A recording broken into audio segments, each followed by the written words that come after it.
안녕하세요. 조선일보 경제부의 박사기자 방현철입니다. 지금은 생방송으로 보내드리는 방현철 박사의 월스트리트 시간입니다. 매일 아침 8시 글로벌 경제의 신호등이자 알람시계인 월스트리트의 주요 이슈를 3가지 포인트로 정리합니다. 그리고 차례차례 이슈를 격파해볼 텐데요. 그럼 6월 18일 금요일 생방송 방현철 박사의 월스트리트를 함께할 분을 소개해드리겠습니다. 삼성증권 리서치 센터에서 일하고 계시는 김중한 수석 연구위원님 나오셨습니다. 안녕하세요. 안녕하세요. 예. 오늘 처음 뵙는 것 같은데 네. 증권사에서 일하신 지는 얼마 되셨어요? 이제 한 11년 정도 벌써 되었네요. 네. 주로 하시는 업무는 어떤 겁니까? 지금 현재 회사에서는 글로벌 플랫폼, 네. 여러분들이 익숙하신 빅테크, 페이스북이나 뭐 예. 알파벳, 예. 구글 뭐 이런 그런 종목들을 분석을 하고 있고요. 예. 그리고 뭐 미국 시장 전반에 대해서 좀 같이 보고 있는 상황입니다. 아주 핫한 거를 담당하시네요. 네. 옛날부터 계속 이런 글로벌 플랫폼 이쪽을 보셨어요? 아니 그렇지 않습니다. 사실 커리어를 처음에 시작했을 때는 은행 섹터를 먼저 네. 보기 시작했는데요. 네. 아무래도 좀 규제 산업이고 네. 뭔가 좀 액티브하고 재밌는 것이 없을까라고 찾다가 이제 글로벌 주식 쪽에 눈이 들어와서 네. 그쪽을 분석을 하게 되었습니다. 제대로 길을 찾아오셨네요. 재밌는 곳으로. 네, 예. 재미있네요. 김중한 수석 연구원과 잠깐 얘기를 나눠봤고요. 예, 본격적으로 오늘의 월스트리트 시작하기 전에 잠시 브리핑을 좀 하고 들어가도록 하겠습니다. 18일 새벽에 끝난 월가 증시에서 다우지수는 0.62%, S&P 500은 0.04% 떨어졌지만 나스닥은 0.87% 올랐습니다. 전통 대형주들은 전날 나온 미 연준이 금리 인상을 당길 수 있다는 신호의 충격에서 벗어나지 못했지만 테크주들은 훌훌 털고 일어나는 모습입니다. 이날 미국 노동부는 주간 실업수당 청구가 41만 2천 명이라고 발표했습니다. 월가 예상인 36만 명보다 많았고 3주 만에 다시 40만 명대로 올라섰습니다. 자, 이렇게 해서 짧게 월가에서 일어났던 일들을 알아봤고요. 저는 오늘의 월스트리트 3가지 포인트를 한번 잡아봤습니다. 첫 번째, 미 연준의 2가지 임무입니다. 그리고 두 번째, 연준의 변심을 피해간 테크주.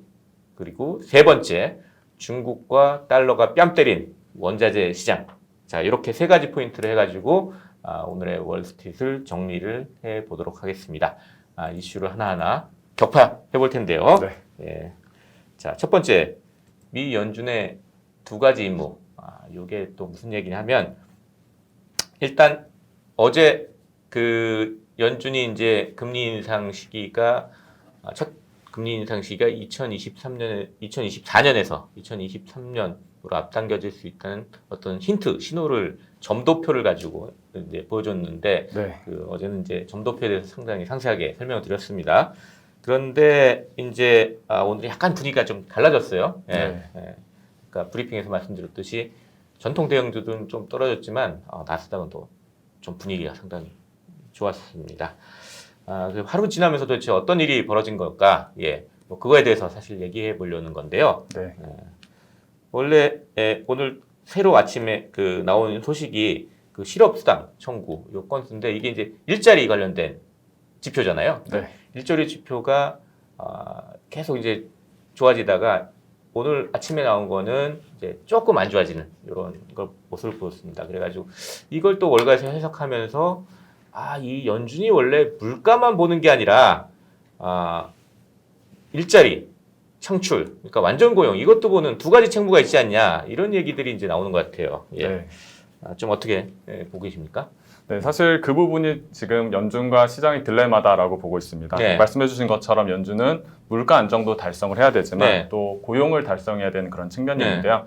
팬데믹 국면에서 고용을 달성하기는 굉장히 어려워진 반면에 네. 이제 또 물가는 컨트롤하기가 점점 힘들어지고 있다는 네. 것이죠. 네. 그래서 최근에 나온 매크로 지표들도 보시면은 굉장히 혼조된 시그널들이 나오고 있어요. 네. 예를 들면은 인플레이션 관련 지표는 시장의 기대를 오버슈팅하는 그래서 네. 단기적으로는 인플레이션 압력이 굉장히 강했었다라고 할 수 있다면 소비자 물가가 그러니까 5%까지 나왔죠. 네네 맞습니다. 네. 네, 그런데 반면에 이제 소비하고 음. 고용 쪽은 특히 어제 지표를 포함해서 네.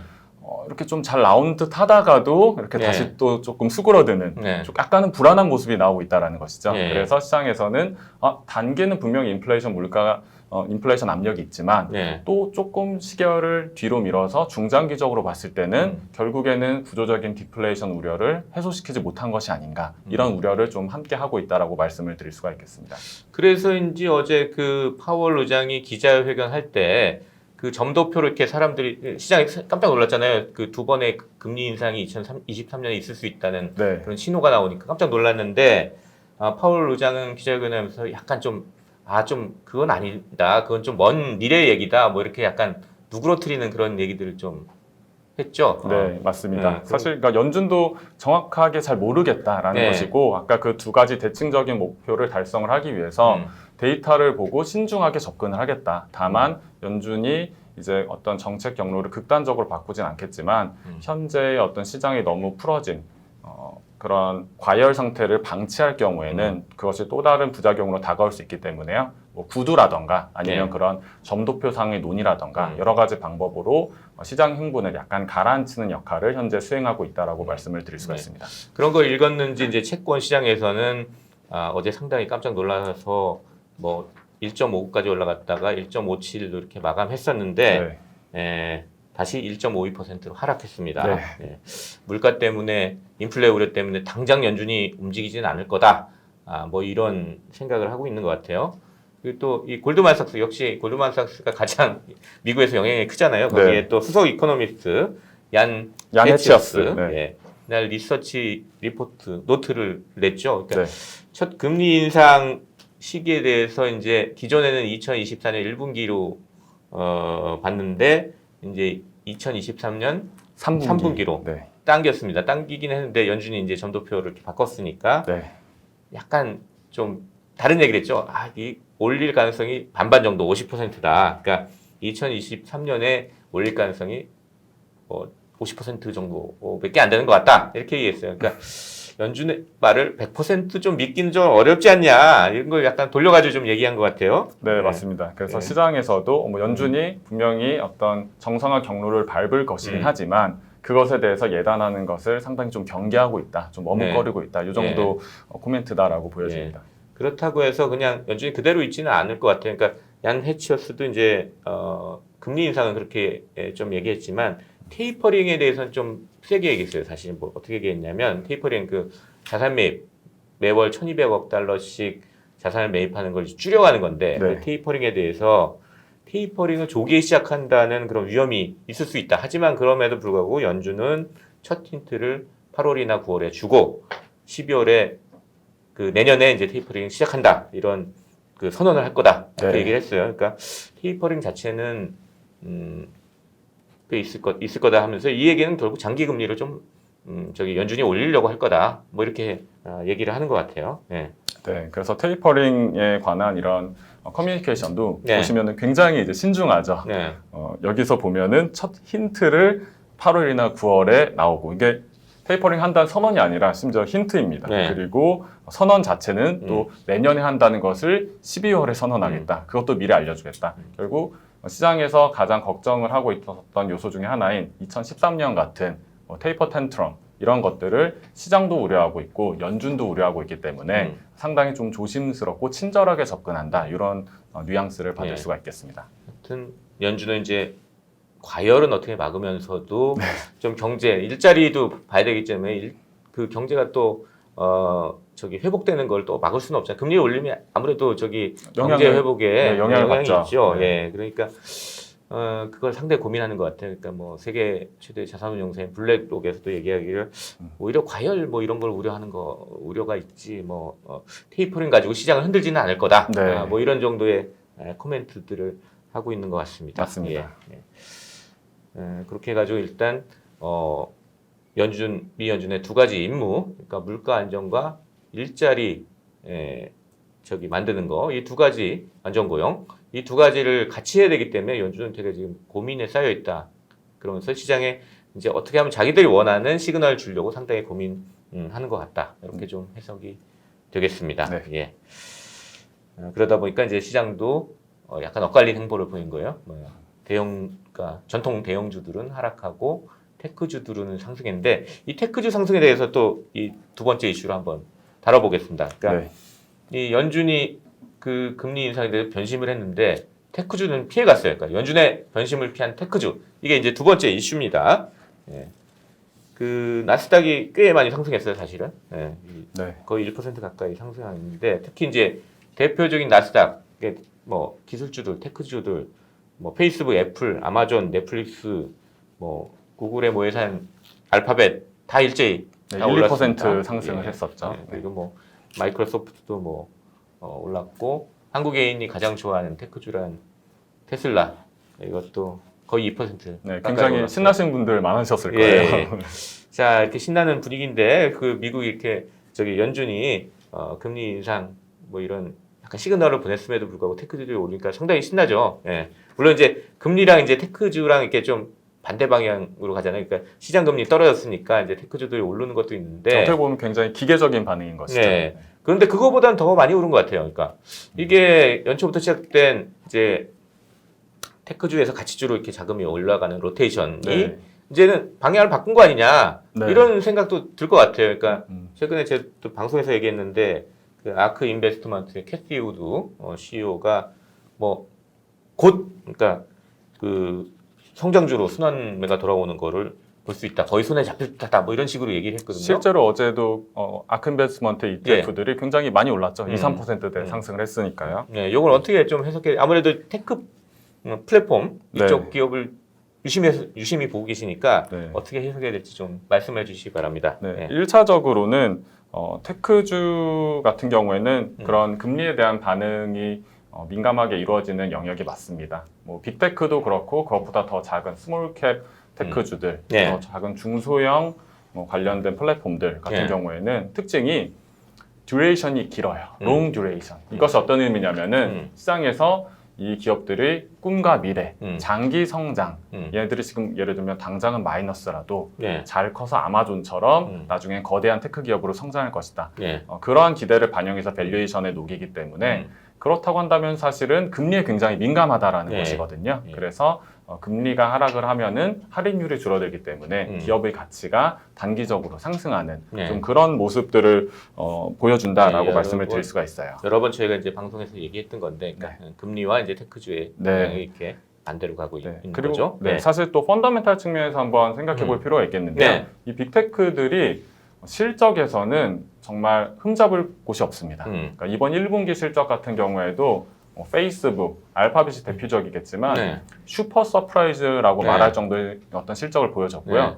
그다음에 애플, 마이크로소프트 다 마찬가지입니다. 음. 전부 다 시장의 컨센서스 이상의 예. 그런 실적을 보여준 상황이었기 때문에 매크로적인 우려가 조금이라도 해소된다. 뭐 예를 들어 인플레이션 플레이가 단기나마 피크아웃을 했다라고 한다면은 펀더멘탈적인 측면에서 굳이 이 기업들을 외면할 이유는 없는 것이거든요. 그리고 뭐 그러한 그러니까 뭐, 관점에서 예. 시장 투자자들이 좀 흥분한 예. 상황이었다 어제 예. 이렇게 말씀드릴 수 있을 것 같습니다. 실적이 그러니까 시장 예상보다 높으면 서프라이즈라는데 네, 그거보다 훨씬 더 높아져 슈퍼 서프라이즈 뭐 네 이렇게 했는데 맞습니다. 사실 주가 조금 지지분했잖아요. 네. 근데 이제 그런 것이 좀 해소되는 게 보이면 더 뛸 수 있다 이렇게 사람들이 투자자들이 좀 기대를 하는 것 같습니다. 네. 예. 그런데 이제 투자자들한테 약간 찬물을 끼얹는 보도를 월스트리트 저널이 했는데 뭐냐면 이제 제목도 좀 섹시합니다. 예. 테슬라 같은 이제 버블 주식들이 2000년 그런 닷컴 버블 같은 그런 모습 보이고 있다. 테슬라를 또 대표적으로 또 뽑았어요. 우리 한국 사람들 상당히 기분 나쁘게 했는데 예. 뭔 얘기냐면 그러니까 2000년 1999년 뭐 하반기부터 2000년 초까지 닷컴 버블이 있었잖아요. 네. 그때가 이제 쭉 그 기술주 그 당시에 그 테크주들이 급등을 했었는데 그 모습하고 지금 보이는 소위 전기차, 뭐 청정에너지 뭐 이런 주식들의 흐름이 비슷하다. 그러니까 예컨대 뭐 이제 여기서 든 게 이제 당시에 1999년에서 2000년대에 그 나스닥이 83% 올랐는데 지금 태양 관련 인베스코의 태양 관련 뭐 ETF도 88% 올랐고 블랙록의 글로벌 청정에너지 ETF도 81% 올랐고 아까 우리가 얘기했던 아크 인베스트먼트 네. 이노베이션 ETF도 70% 올랐고 비슷하게 올랐다는 거죠. 또 당시에 대표적인 버블 주식으로 꼽혔던 시스코가 133% 올랐는데 이건 월스트리트 저널이 버블주라고 그런 건데 최근에 대표적인 버블주 테슬라를 꼽았는데 네. 테슬라가 110% 올랐다. 비슷하다. 네. 그러고서 딱 꺾였는데 지금 뭐 고점 이후 약간 떨어지면서 지금 한 30% 뭐 20% 30% 떨어졌는데 그게 당시에 떨어졌을 때 한 1분기 정도 떨어졌던 거랑 똑같다. 뭐 이러면서 숫자가 비슷하게 하면서 이게 똑같다라고 지금 딱 지적을 했어요. 불안하죠, 그러면. 예. 이런 지적은 어떻게 봐야 될까요? 근데? 네. 일단 근데 사실 버블 같은 경우에는 사전적으로 알기가 쉽지 않은 측면이 분명히 네. 있습니다. 뭐 단순히 주가가 많이 올랐다라고 해서 버블이다라고 저희가 단정질 수는 없다라고 네. 생각하고요. 또 그때하고 지금 비슷한 부분, 뭐 과열이란 부분에서는 네. 공통적으로 좀 같겠지만 분명히 달라진 부분도 있습니다. 네. 예를 들면은 시대의 거대한 변화, 메가 트렌드라는 측면에서 생각을 해보면요. 네.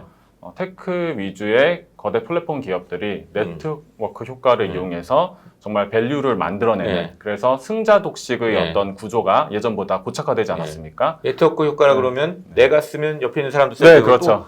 또 내 이웃도 다 써야 되니까 네. 그 한 사람 그 한 서비스를 누구나 다 써야 되는 이런 효과를 얘기하는 거죠. 그럼 거기에서 이제 뭐 21세기의 원유라고 불리는 데이터 같은 것들도 생성이 되고 여러 가지 무형 자산이 가치가 증가를 하게 되죠. 네. 그래서 승자 독식의 그런 구조가 된다라고 한다면은 시장에서는 어떻게 보면 방향성이 명확히 보이는 것입니다.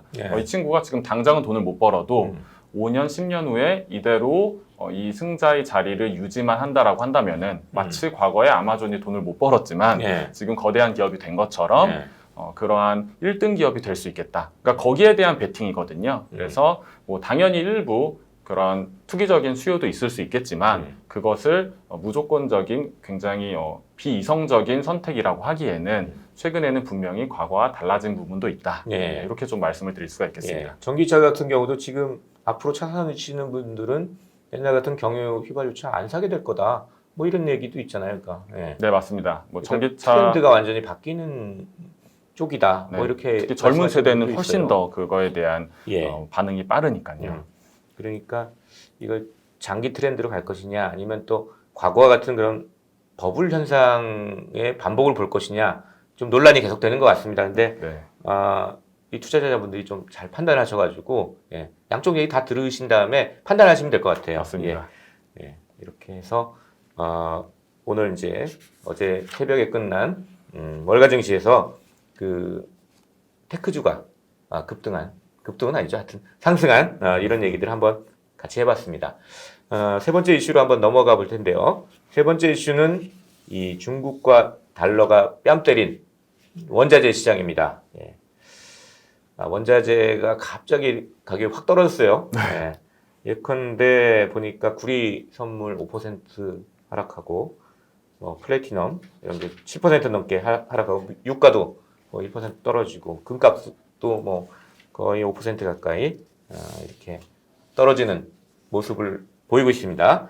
여기에 그것만 떨어진 게 아니라 원자재 생산한 기업들 뭐 알루미늄 생산업체인 알코 또 5% 떨어지고 철강업체 US 스틸 거의 8% 이렇게 떨어지고 그런 광산업체들로 구성된 뭐 ETF들도 막 떨어지고 막 떨어지니까 사실 원자재 베팅한 인플레 우려 있다고 원자재 베팅하는 분들 되게 많잖아요. 갑자기 손실을 보게 됐습니다. 이거 아주 좀 가슴 아픈 소식인데 이제 이 소식에 두 가지 이제 큰 요인이 지금 작동을 하고 있죠. 첫 번째가 이제 중국 정부에서 비축하고 있는 원자재 풀겠다고 그랬어요. 16일 날 발표했는데 구리, 알루미늄, 아연 뭐 이런 거 비축 물량 방출한답니다. 비축 물량 방출한다는 게 좀 어떤 의미가 있을까요? 그냥 시장에 그냥 뭐 공급을 좀 더 늘려준다 뭐 이런 정도 의미일까요? 어때요?